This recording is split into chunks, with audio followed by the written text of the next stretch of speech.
Gal kam įdomu, parodysiu Renault Zojas senesnio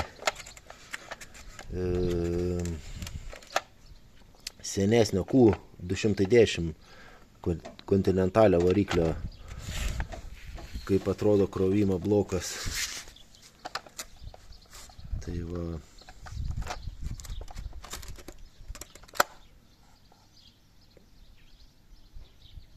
Pats blokas su tokiu koduku.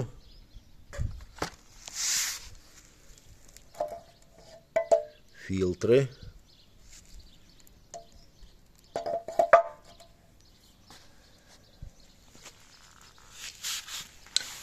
Čia atkeltas dantis. Dar šitą galiu atsukti.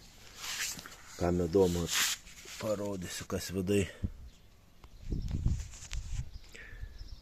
Dabar pastikrinsim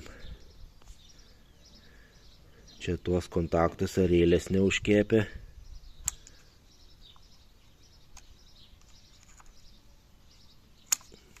Kas dažniausia būna.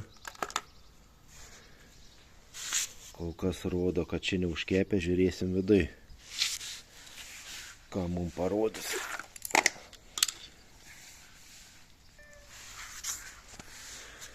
Nu va, atsukau šitą blokėlį. Taip, rėlės nepajodavę, kaip dažnai būna. Čia būna net, va, parodysiu, net apsilydę būna, va, čia iškylę, antiek būna kartais išdegę. Čia biški gražesnis vaizdas, bet vis tiek jisai turi truputėlį bėdų. Bandysime tvarkyti.